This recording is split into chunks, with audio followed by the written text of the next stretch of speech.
untuk menentukan pilihan. Baik, terima kasih Saksi. Terima kasih Andi. Cukup Ketua. Ya, silakan pemohon. Baik, terima kasih sekali Pak Maulana Sihaan. Bapak telah di forum ini telah memberikan satu pencerahan ya.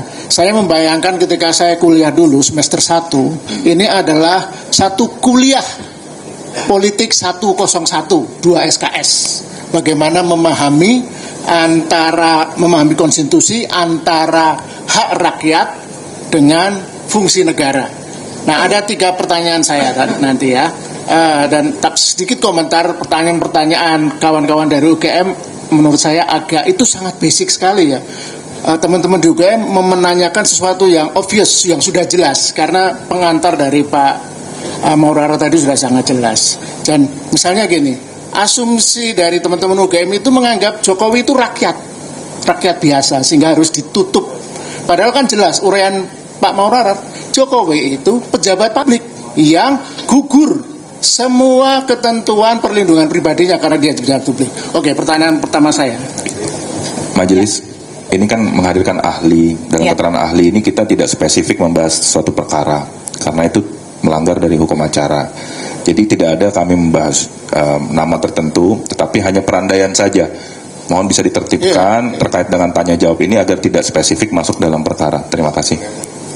Ya, tapi kan keterangan ahli ini yang kita minta memang terkait khusus ijazah Jokowi.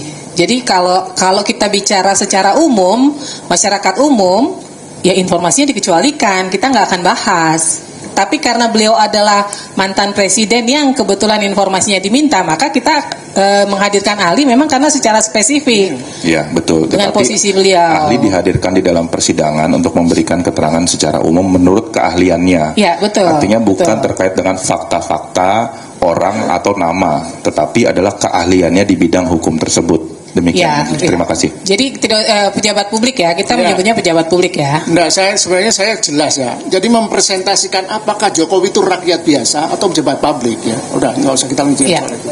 Itu jelas menurut saya. Pertanyaan saya pertama, Pak. Lazim dan wajarkah kami pemohon mewakili rakyat? Ya, kami memang rakyat, tidak ada pejabat di antara kami ini.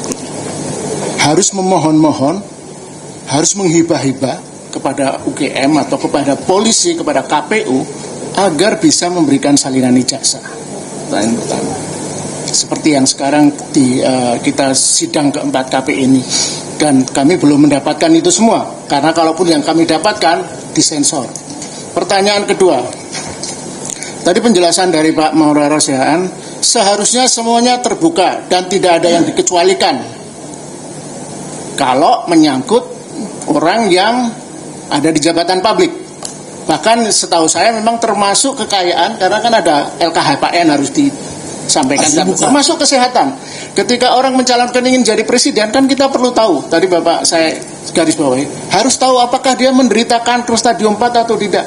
Itu untuk orang biasa memang dikecualikan, Ibu Ketua. Tapi untuk pejabat publik rakyat harus tahu apakah calon pemimpin pejabat publik kita ini betul-betul sehat untuk menduduki jabatannya. Nah itu tadi, itu sangat clear. Nah itu pertanyaan kedua. Oke, boleh 2 itu dijawab biar. Silakan Pak. Ya, yang pertama saja saya sudah lupa bisa.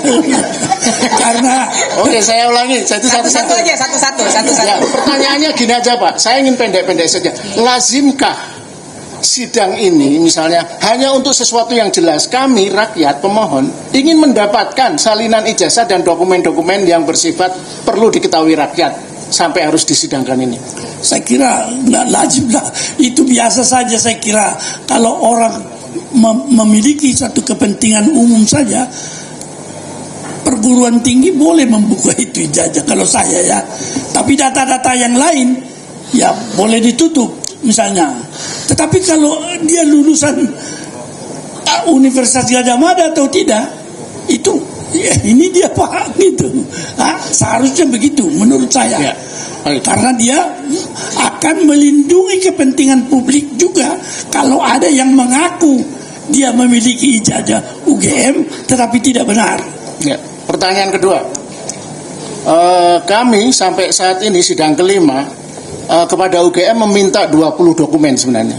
Tapi blessing in disguise, ternyata ada 505 dokumen yang diserahkan UGM ke Polda Metro Jaya, yang bahkan saya ingat persis Ibu majelis juga mengingatkan ngapain menyampaikan 505 itu. Tapi pertanyaan saya begini, jika pernyataan Pak Maurarar tadi sebagai ahli, sebagai mantan hakim, jika seharusnya semua terbuka, apakah lazim UGM sama sekali tidak mau memberikan 20 dokumen yang kami mohon? Sama sekali. Kami hanya mendapatkan satu dari UGM itu tadi, berita acara penyerahan dokumen ke Polda. Itu pun disensor. Nah, ya, itu pertanyaan kedua. Jawab dulu. Lazim atau tidak? Kalau saya sebagai bekas rektor, kalau ada kepentingan publik seperti itu tidak lazim menurut saya. Ya, baik. Cukup Pak. Nah, yang ketiga terakhir. Kesan saya ini sambil mengomentari, boleh dong pertanyaan UGM. UGM terkesan ingin membenturkan hal yang sangat elementer soal hak individu masyarakat rakyat dengan posisi negara. Ya. Kami punya kesan UGM benar-benar ingin memproteksi sehingga mengesankan subjek yang dimaksud Jokowi itu adalah rakyat, padahal jelas-jelas dia adalah pejabat publik. Apakah itu karena mungkin alumninya atau tidak, kita nggak tahu. Nah, pertanyaan saya adalah ketika sebagai institusi pendidikan yang kaliber, yang kredibel, apakah mestinya kan tahu bahwa persoalan ijazah palsu itu menjadi problem di Indonesia sejak pemilu reformasi ini awal 2015. Jadi